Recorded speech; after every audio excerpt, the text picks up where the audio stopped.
लेकिन फिलहाल हमारी नज़र है फॉरेक्स मार्केट पे, जहां रुपए में लगातार मजबूती देखने को मिली है और 49 रुपए के करीब तक ये पहुंच चुका है। अगर आप देखें पिछले करीबन महीने भर के दौरान जनवरी में 7.5% की मजबूती आ गई है। 54 रुपए 30 पैसे के आसपास एक लो बना था और वहां से रुपया लगातार अब 49 रुपए 40 पैसे के करीब आता हुआ, तो करीब करीब 5 रुपए का ये फासला इसने तय कर लिया है।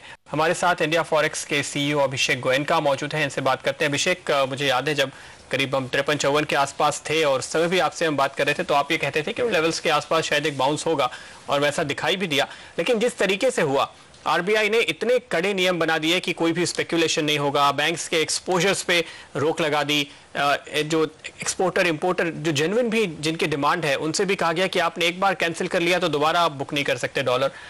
क्या इन सब चीज़ों के चलते ही ये बाउंस आया है? काफ़ी फैक्टर्स वर्क किए हैं एक साथ में।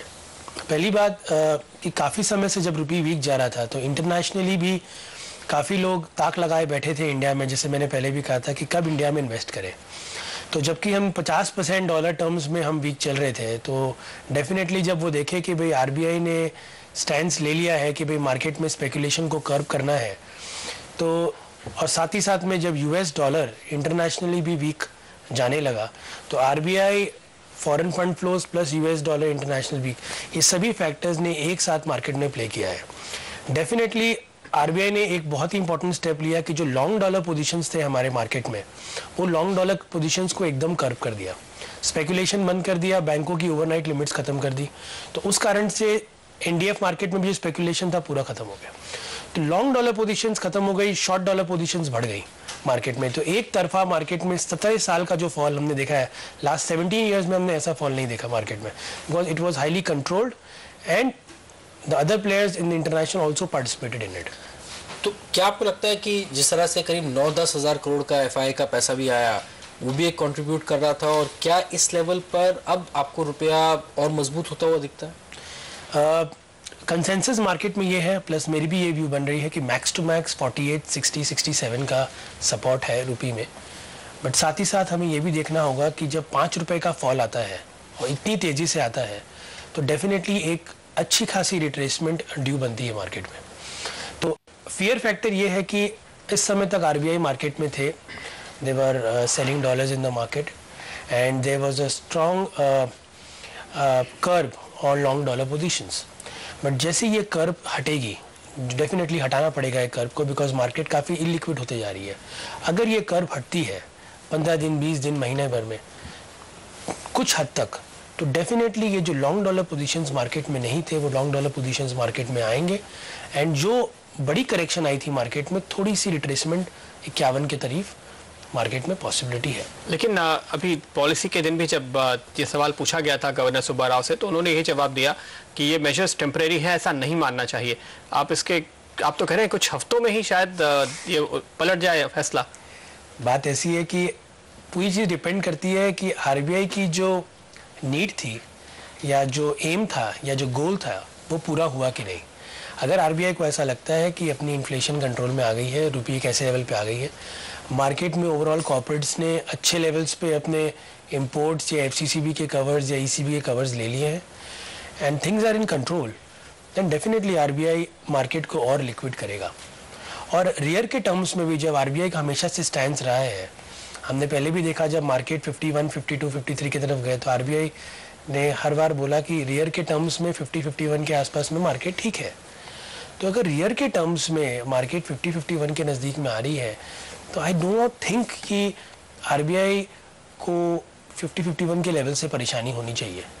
तो 50-51 का लेवल नॉर्मल है, पॉसिबल है कि वहाँ तक आरबीआई कुछ करेगा नहीं मार्केट। लेकिन इस दौर में एक और जो चीज़ दिखाई दी, कहाँ से ये शुरू हुआ, जो आपने बताया कि डॉलर भी कमज़ोर हुआ और साथ साथ चूंकि यूरोपियन सेंट्रल बैंक ने काफ़ी लिक्विडिटी दी अपने बैंक्स को, वो पूरा का पूरा दुनिया भर के बाजारों में और एसेट क्लासेस में आया है, यहाँ भी आया है।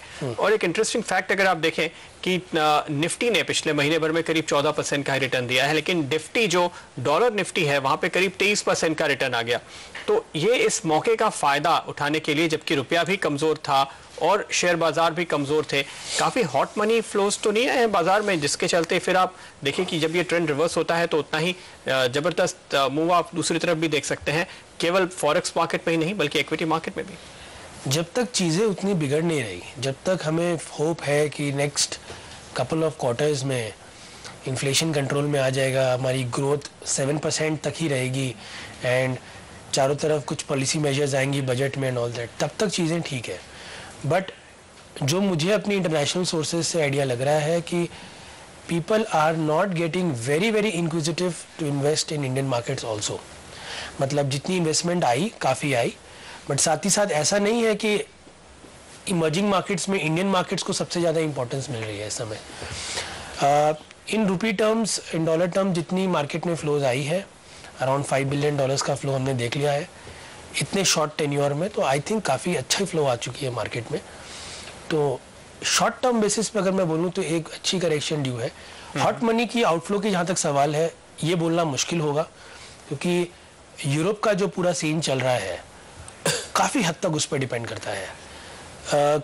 मार्केट में कई जगह कंसेंसस ये बन रही है कि ultimately they will come to a compromise, but साथ ही साथ ये बात भी है कि एक तरफ वो बोल रहे हैं कि भाई फिस्कल डेफिसिट कम करो, दूसरी तरफ बोल रहे हैं ग्रोथ बढ़ाओ। दोनों चीज ही एक तरफ से एक स्वॉर्ड की तरह है।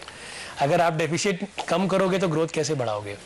तो इनकी कितने हद तक इनकी लोकल पब्लिक ये चीज को मानती है, pension cutting, salaries cutting, austerity measures, ये एक बहुत बड़ा सवाल है। तो अगर इनमें किसी तरह की कॉम्प्रोमाइज आ जाती है, जो कहना मुश्किल है कि किस टाइप की कॉम्प्रोमाइज आएगी, तो डेफिनेटली ये फ्लोज मार्केट में टिकेंगे। बट अगर जिस दिन अगर हमें ऐसा लगा कि कॉम्प्रोमाइज अनदर 3-4 मंथ्स डिले हो रही है, उस दिन ये जो पैसा आया है इंडिया में, ये definitely towards safe haven dollar के अगेंस्ट में जाएगा। बहुत बहुत शुक्रिया अभिषेक आपका हमारे लिए वक्त निकालने के लिए। अभिषेक फिलहाल ये मान रहे हैं कि बहुत अच्छी खासी रिकवरी हमने देख ली है, लेकिन अब यहाँ से 70-80 पैसे से ज़्यादा और सुधरना मुश्किल है डॉलर रुपए को। तो जाहिर है कि फिलहाल रुपए को काफ़ी ज़्यादा फ़ायदा हो चुका है, लेकिन यहाँ पर यूरोप पे नज़र रखनी होगी। और साथ ही आरबीआई ने जो बहुत ज़्यादा ब्रेक लगा दिया है बाजार में, काफ़ी ज़्यादा रोक लगाई थी, जिसके बाद ये रिकवरी आपने पूरी की पूरी देखी है। आते हुए 15 दिसंबर को मेरे ख्याल में रोक लगाई गई थी, तो 1.5 महीने बाद शायद उसको भी रिव्यू करने के लिए सोचना चाहिए। तो आरबीआई पर भी नज़र रखिए और यूरोप पे भी फॉरेक्स मार्केट के लिहाज से। लेकिन फिलहाल एक ब्रेक, आगे नज़र होगी कमोडिटी मार्केट पे। सोना और चांदी, इन दोनों में क्या करें बताएंगे आपको।